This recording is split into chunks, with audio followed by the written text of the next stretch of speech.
অনেক আলোচনা সমালোচনার পরে এবার সত্যি সত্যিই তাহলে কি আর্থিক গোয়েন্দা জালে ফেসে যাচ্ছেন সাবেক উপদেষ্টা আসিফ মাহমুদ সজীব ভুঁইয়া?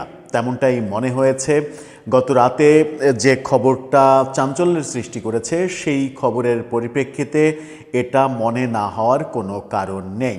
আসিফ মাহমুদ সজীব ভুঁইয়ার ব্যাংক হিসাব তলব করা হয়েছে, তার মানে তার বিরুদ্ধে প্রসেস শুরু হয়ে গেছে। দুদকে বহু অভিযোগ জমা পড়েছে এরকম তথ্য শোনা গেছে। একটি গণমাধ্যম, একাধিক গণমাধ্যম, মূলত বাংলাদেশ প্রতিদিন, এরপরে কালের কণ্ঠ যে ইনভেস্টিগেটিভ রিপোর্ট করেছিল সেই রিপোর্টের পরে আমরা জানতে পেরেছিলাম যে দুদকে শত শত অভিযোগ জমা পড়েছে উপদেষ্টাদের বিরুদ্ধে। সব থেকে বেশি অভিযোগ জমা পড়েছে আসিফ মাহমুদ সজীব ভুঁইয়ার বিরুদ্ধে। আসিফ অবশ্য তিনি বলেছিলেন যে সাকিব আল হাসানের ভক্তরা মব তৈরি করে দুদকে তার বিরুদ্ধে অভিযোগ করেছে, যা পরবর্তীতে বেশ হাস্যরসের জন্ম দিয়েছিল। এবার তার ব্যাংক হিসাব যখন তলব করা হলো, অর্থাৎ আর্থিক গোয়েন্দা জালে তিনি ফেসে যাওয়ার আশঙ্কা যখন তৈরি হলো, তখন তার বক্তব্য কী হবে, এনসিপির বক্তব্য কী হবে, আর বাংলাদেশ সরকারের পরবর্তী পদক্ষেপ কী হবে? শোনা যাচ্ছে আগামী 2 থেকে 3 দিনের মধ্যে আসিফ মাহমুদ সজীব ভুঁইয়ার সমস্ত লেনদেনের ইতিহাস জানতে চাওয়া হয়েছে। চলুন একটু ভেতরে ঢুকে বোঝার চেষ্টা করি যে প্রকৃত রহস্যটা কী। থাকবেন পলিটিক্স টিভির নিয়মিত আয়োজনে।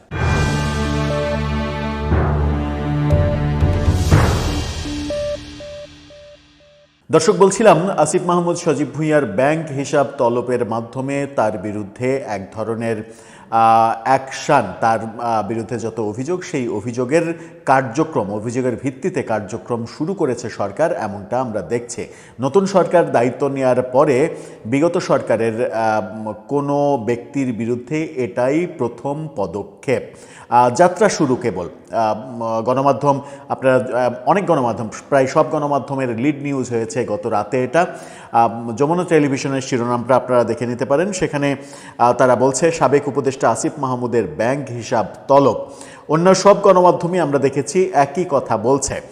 সেখানে বলা হচ্ছে অন্তর্বর্তী সরকারের সাবেক উপদেষ্টা, জাতীয় নাগরিক পার্টির এনসিপির মুখপাত্র আসিফ ভুঁইয়ার ব্যাংক হিসাব তলব করেছে আর্থিক গোয়েন্দা সংস্থা Bangladesh financial intelligence unit, BFIU। এই সংস্থা যখন ব্যাংক হিসাব তলব করে, নিশ্চয়ই কোনো না কোনো বড় তথ্যের ভিত্তিতেই সেটা তলব করেছে। দেশের সব ব্যাংক আর্থিক প্রতিষ্ঠানের কাছে এ সংক্রান্ত নির্দেশনা পাঠিয়ে তার অ্যাকাউন্টের তথ্য চাওয়া হয়েছে। BFIU এর সংশ্লিষ্ট একজন ঊর্ধ্বতন কর্মকর্তা বিষয়টি নিশ্চিত করেছেন। সংস্থাটির পাঠানো চিঠিতে বলা হয়েছে, লেনদেন তলব করার এই নির্দেশের ক্ষেত্রে মানি লন্ডারিং প্রতিরোধ বিধিমালার সংশ্লিষ্ট ধারা প্রযোজ্য হবে। অর্থাৎ দুদকে যে অভিযোগগুলো জমা পড়েছে তার মধ্যে আমরা শুনেছি যে মানি লন্ডারিং, বিটকয়েন লেনদেন, এই ব্যাপারগুলোও রয়েছে। নির্দেশনায় আসিফ মাহমুদের নাম ও জাতীয় পরিচয়পত্রের তথ্য দিয়ে তার হিসাব খোলার ফর্ম, KYC ও লেনদেন বিবরণী সহ যাবতীয় দলিল 3 কার্যদিবসের মধ্যে প্রতিষ্ঠানে জমা দেওয়ার জন্য বাংলাদেশের সমস্ত ব্যাংকে নির্দেশ দেওয়া হয়েছে। আসিফ মাহমুদ সজীব ভুঁইয়া 2024 সালের কোটা সংস্কার আন্দোলন এবং যে পরবর্তী সরকার পতন আন্দোলন, সেই আন্দোলনের প্রথম সারির নেতা ছিলেন।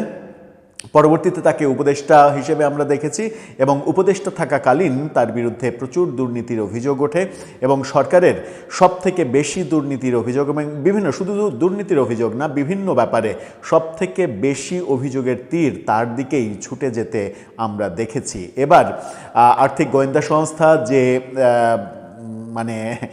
সিদ্ধান্ত নিল, যে তলব করলো এবং যে তথ্য তারা চেয়ে বসলো, এই ঘটনা বলে দেয় যে কুছ হোতা হ্যায়, মানে কিছু কিছু হয়তোবা হতে যাচ্ছে। আমরা গতকালকেই এই ঘটনা যখন রাতে রীতিমতো গণমাধ্যমে চাঞ্চল্যের সৃষ্টি করেছে, তার আগে দিনের বেলায় আমরা দেখেছি যে দুদকের মহাপরিচালক তিনি পদত্যাগ করেছেন 2 পরিচালককে সঙ্গে নিয়ে।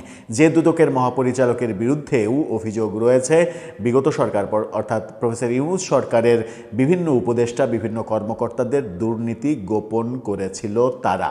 এখন দেখার বিষয় কোন পথে এটা এগোয়। একদিক থেকে ভালোই হয়েছে, কারণ আসিফ মাহমুদ সজীব ভুঁইয়া তো দাবি করছিলেন যে তিনি কোনো দুর্নীতি করেননি, তার কোনো এই ধরনের কোনো কিছু নেই। বরং তিনি অভিযোগ করছিলেন সাকিব আল হাসানের ভক্তরা দুর্নীতি দমন কমিশনে মব করে তার বিরুদ্ধে অভিযোগ করেছে। তো মিথ্যা অভিযোগ যদি হয়ে থাকে, যদিও দুদক এখন পর্যন্ত কোনো অ্যাকশান নেয়নি, তার আগেই আমরা আর্থিক গোয়েন্দা সংস্থার এই অ্যাকশানটা আমরা দেখছি। এরপরে দুদকের নিশ্চয়ই খালি মানি লন্ডারিংয়ের ব্যাপার অভিযোগ নেই, দুদকে আরও বহু অভিযোগ উঠেছে। দেখার বিষয় নতুন দুদকের নতুন মহাপরিচালক জয়েন কে করেন, তারপরে দুদক এই ব্যাপারগুলোতে কিভাবে এগোতে চায়। দর্শক, আপনার কি মনে হয়, এই যে ব্যাংক হিসাব তলব করা হলো, আসিফ মাহমুদ সজীব ভুঁইয়া যদি কোনো দুর্নীতি করেও থাকেন, তাহলেও কি তিনি ব্যাংকের মাধ্যমে সেগুলো করেছেন বলে মনে হয়? এই পর্যায়ে এসে এতটা বোকামি কি কেউ করে যে ব্যাংক লেনদেনের মাধ্যমে এই কাজকাম করবেন? এই প্রশ্নটাও অনেকে তুলছেন। তার মানে সত্যিকার অর্থেই যদি দুর্নীতির খোঁজ পেতে হয়, তাহলে বহুমাত্রিক তদন্ত প্রয়োজন বলেও অনেকে মনে করছেন। আপনার মতামত জানিয়ে লিখতে পারেন আমাদের কমেন্ট বক্সে।